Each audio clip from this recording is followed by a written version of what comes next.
Welcome back. You may have noticed this weekend that our clocks have all fallen back an hour. That's right. Daylight saving time is back, and for those who might have trouble adjusting their sleep schedule, like me, we have pro tips from a sleep consultant. Please welcome to our show Jennifer Meter. Thank you for joining us. Thank you. And your company is Jenny Jun. Jenny Jun, yes. So tell me a little bit about Jenny Jun. I'm a certified child and family sleep consultant and lactation counselor and pre and postnatal stress management coach in Los Angeles, a parent educator, and I do a lot of probably 500 or 600 one-on-one family consultations a year, in addition to 20 or so different speaking engagements where I'm talking to, doing workshops and such for crowds. So I work with families, getting well-rested families, intact and in line with their schedules. And so what's the impact of daylight saving time typically on a lot of families, a lot of people you've been working with? Well, the biggest complaint that I hear from parents especially is that their children are waking up an hour earlier than what they normally did because of the change in the time. And it's about a week-long, struggle to get them adjusted if everything is done properly.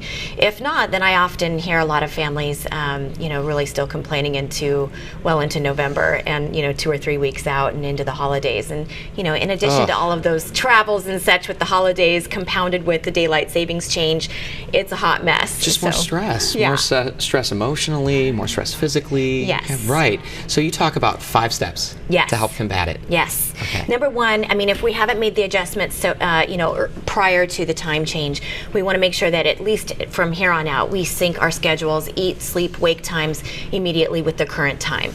And then the second thing we want to do is to make sure we're getting outside for 20 to 30 minutes of daylight exposure within an hour of waking if you can.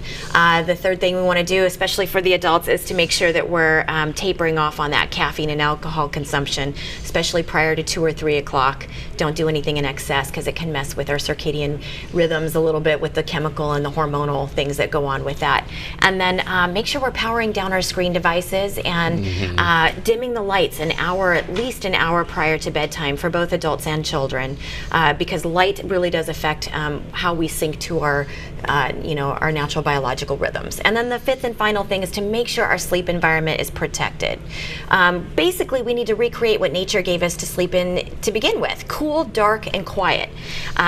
Blackout shades are a must. I love the Blackout EZ that you can get online. Those are my favorite. And I love the Marpac Dome for a sound conditioner. So how does that work exactly? This really just stimulates conditions those stimulating sounds that are coming from outside our bedroom window or our bedroom door that might arouse us all the way awake in between our sleep cycles when we're in a very light active stage of sleep.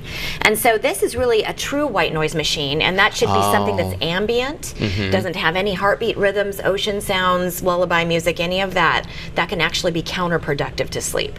This is a pure ambient sound that just sounds like what it would sound like if you turn on an air conditioner or a fan in the room. So it's I totally find that too. When the fan is on, I always sleep better when there is that white noise, because it blocks out maybe sounds from the streets or anything going on in where I live. So absolutely. Right.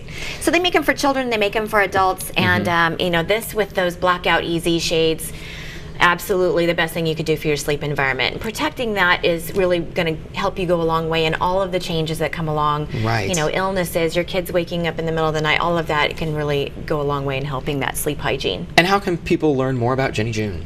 You can find me on my website. It's jennyjun.com. Jenny spelled with an I, and June is in the month. And they can also call me at my 800 number, 1-800-322-4116. Thank you so much, Jenny. Jenny Meter, everybody.